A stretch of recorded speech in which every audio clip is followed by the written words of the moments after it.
It was the best part of the week, Saturday morning. No alarms, no school, no stress. You'd shuffle into the living room still in pajamas, rubbing your eyes, while the kitchen echoed with the sound of cereal pouring into a bowl. There were no streaming platforms, no on-demand. You watched what was on hand. If you missed it, you waited another week. Kids across America sat cross-legged in front of giant wood-paneled TVs, munching away on Cap'n Crunch, Lucky Charms, or Frosted Flakes. The lineup was gold: the Flintstones, the Jetsons, Bugs Bunny, Yogi Bear, Scooby-Doo. Commercials were part of the Charmato ads, jingle-heavy cereal spots, and public service messages like Schoolhouse Rock. It wasn't just TV. It was a ritual. A chance to escape into cartoons for a few magical hours before chores or errands kicked in. It was your time. There was something innocent about it: the glow of the screen, the crunch of cereal, and the thrill of knowing everyone else your age was doing the same thing. Saturday morning wasn't just a time slot. It was a feeling, one you'd chase again and again, but only ever truly find in the memory of being a 60s kid. Back in the 60s, childhood smelled like summer pavement and sounded like bicycle spokes clacking with baseball cards. Bikes weren't status symbols, they were freedom. Your Schwinn Stingray or Huffy was your horse, spaceship, and race car all in one. Kids didn't wait for permission to go out. You'd hop on your bike right after breakfast and vanish down the block. No helmets, no cell phones, just you, your friends, and the neighborhood as your playground. You explored trails, raced down hills, invented obstacle courses, and braved shortcuts that probably weren't safe.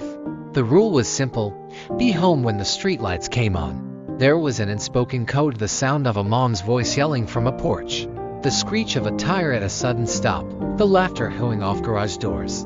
You weren't being watched, you were being trusted. That time taught more than independence. It taught navigation, negotiation, and resilience. When you wiped out, you got back up. If your chain fell off, you figured it out. That kind of freedom, and supervised and unstructured, forged confidence. And for those who lived it, it's more than a memory, it's a muscle that still remembers what it was like to fly, untracked and unstoppable. Long before Netflix or even VCRs, a weekend trip to the drive-in theater was the ultimate family event. As the sun dipped low, cars lined up at the entrance, station wagons, Chevys, Fords loaded with pillows, snacks, and kids already in pajamas. You'd park, hang the metal speaker on your window, or later, tune the radio on screen. A double feature, maybe the Love Bug or Beach Blanket Bingo, followed by a B-grade horror flick or war film. Kids climbed on car roofs, sat on hoods, or sprawled out in the back with blankets. Teens snuck in, friends hiding in the trunk, while couples cozied up for 2 hours of cheap romance. There was popcorn from home, soda from glass bottles, and that unmistakable drive-in smell: grass, exhaust, and melted licorice. It wasn't just about the movie. It was about being out under the stars, part of a community event. You weren't watching alone, you were part of a sea of glowing tail lights and shadows. If you grew up in the 60s, the drive-in wasn't just entertainment, it was atmosphere, rebellion, and Americana rolled into one. In the 60s, schools had their own rhythm, bells that echoed, hard wooden desks, the clack of a chalkboard eraser being slammed outside. Teachers were firm but fair, and you respected them, or at least feared their ruler. The day began with the Pledge of Allegiance, maybe a school prayer, and always a sense of order. You learned cursive, memorized multiplication tables, and carried metal lunchboxes with Superman, Barbie, or Beatles decals. But beneath the normalcy lurked Cold War tension. Duck and cover drills were part of life, hiding under desks in case of nuclear attack, as if that would help. Air raid sirens were tested monthly, and fallout shelters were labeled on every school wall. Yet, childhood carried on. You played with jacks at recess, shared trading cards, passed notes written in invisible ink. The smell of paste and crayons filled the air. Your biggest fear: getting picked to solve a problem on the board in front of everyone. School in the 60s was rigid, but it was also foundational. And whether it was sentence diagramming or long division, the lessons stuck, as did the memories. Music wasn't background noise, it was the backdrop to your youth. If you grew up in the 60s, you remember when the needle hit the groove and the world paused. Every teen had a stack of 45s, the Supremes, the Rolling Stones, the Beach Boys, or, of course, the Beatles. You'd slide the vinyl out of its paper sleeve, place it carefully on the record player, and wait for that little scratchy hum before the music kicked in. You learned to dance by copying American Bandstand, practiced lyrics in your bedroom, and recorded songs off the radio with a finger on the pause button. Music connected you across lunchrooms, across locker halls, across parties. Whether it was a heartbreak ballad or protest anthem, the music of the 60s carried soul, rebellion, love, and longing. And the record player, that spinning circle of magic, taught you patience, intention, and what it means to truly listen. In the 60s, your best friends didn't live across town or online. They lived next door, down the block, or in the house with the squeaky screen door. Friendships formed fast, solidified through scraped knees and shared popsicles. Every evening, someone yelled, "Let's play," and the kids emerged. No need to schedule, no group text, no supervision. You just knew where everyone would be. That one kid's backyard, the sandlot down the street, or the cul-de-sac that turned into a field of dreams. You didn't need real bases, a rock, a stick. Someone's backpack would do.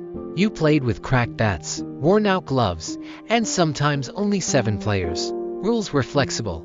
Arguments ended with do-over, and that one neighbor's window, always at risk. In between innings, you trade baseball cards, sip from the garden hose, and gossip about teachers or TV shows. These weren't just games.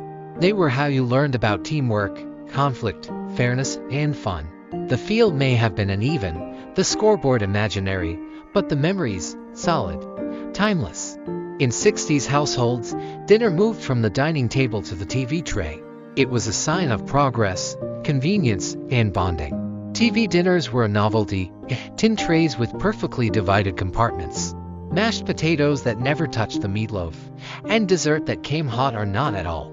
You'd place them carefully in the oven, no microwaves yet. Wait, then set them on metal trays in front of the family's boxy black and white television. The whole family watched together, not separately on devices.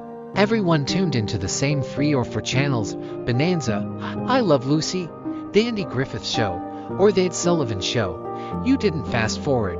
You didn't rewind. You just watched together. TV shaped how you saw the world. It introduced music, comedy, politics. You saw the moon landing live. You heard MLK's speeches, JFK's funeral, and the nightly Vietnam body count, all from the same screen. It was comfort and confrontation in one flickering square. And for many, it was the first shared mirror of American life. Before megamarts and vending machines, candy was an experience. You didn't just buy candy, you earned it. A handful of coins from your allowance or change from a soda bottle return, and you were off to the corner store. Behind the counter, heaven. Rows of jars and boxes filled with Bito Honeys, Mary Janes, Atomic Fireballs, Necco wafers, and wax bottles filled with syrup. Some cost a penny, others 5. You did the math hard, squeezing every last bit of sugar from your nickels. Soda fountains were a social hub. You slid onto a stool, ordered a cherry phosphate or root beer float, and swapped baseball gossip or Beatles trivia. If you had a dime extra, maybe even a hot fudge sundae with the works. And gum. Always on hand, a bazooka, double bubble, or fruit stripe, with comics inside or tattoos that barely lasted. It wasn't about quantity, it was about the ritual, the moment, the sugar high and the walk home with sticky hands and a full smile. Summer in the 60s meant freedom. Long before phones and tablets, your calendar was filled with outdoor adventures and the occasional fight over who got the window seat in the station wagon. You went to scout camp or YMCA retreats. You swam in lakes, learned to canoe, tied knots, told ghost stories around the fire, and came home with mosquito bites and memories. Family vacations weren't flights, they were road trips. You'd pile into the car, roll down the windows, crank up the AM radio, and head toward the Grand Canyon, Yellowstone, or just Uncle Bob's place across the states. Motels with neon signs, diners with jukeboxes, car bingo games, fighting over who got to sit in the way back. These weren't luxury trips, but they were unforgettable. You saw the world through bug-stained windshields and maps from gas stations. And you didn't just travel, you bonded.